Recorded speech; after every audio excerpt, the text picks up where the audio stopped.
Now, is there any doubt that ballet dancers are the toughest people on the planet once you've seen a set of ballerina toes? Absolutely not. And it was, but the thing is, I researched a lot, was watching a lot of documentaries, and had no idea the level of pain, dude, that ballerina and the training and everything that ballerinas go through, and that really worked into the story of most of the time their feet are all, their toes are wrenched and fucked up, and they're just dancing elegantly through pain.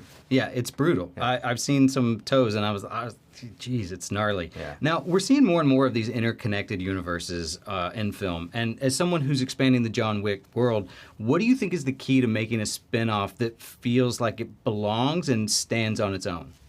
It's a juggle. Yeah, I've done it before, and it seems to be a just sort of a challenge that I enjoy, and it is. I approach it from a fan point of view. I do have to look at it. If I wasn't directing this movie, being a fan of it, what would I want to see? Mm-hmm. I've paid my money. I'm sitting down. I got my popcorn.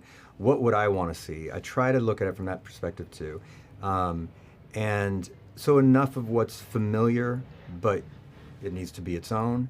And with that, with me, it was more of the world and the tone. So the character is very different. All the adventure that you're going to go on is different. But the tone was one of the most important things to maintain. Okay. There's this huge showdown between Eve and John Wick in the film. I mean, we saw that in the trailer. And that's huge fan service, right? It kind of reminds me of like when Darth Vader shows up in Rogue One. Yeah. You know, how did you approach crafting the fight to live up to these like lofty expectations?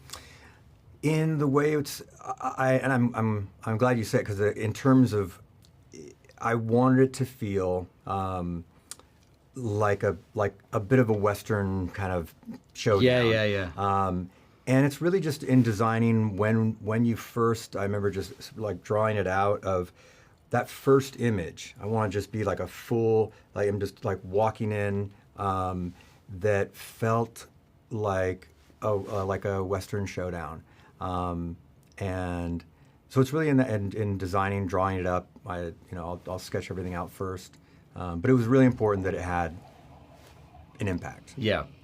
Last question for you. There's a whole generation of people who grew up on underworld films, myself included. And I'd love to know if a TV series or spinoff is still in the works for you. I'm just going to say, because I get asked that all the time, and it's always I am. Yeah, okay. Yes. And I always say, no, I can't really talk about that right now. But you know what? Yes, we're doing a TV series. Okay. And it's awesome. I've been spending like the last 2 years or so now, finally getting a little bit of time once Ballerina, fully is wrapped up. Dude, I can't wait. Yeah. What we can't talk about is how great you look in that jacket, by the way. And when we wrap this, okay. I need you to tell me what that is, because I've been sitting here distracted, like, that's a great jacket. Oh, really? I have no idea. Oh, yeah. Well, I love it. You're pulling it off, sir. Can you tell I want a stunt job? This is my last interview. I want to work on it. Thank you so much for your time. Yeah, man.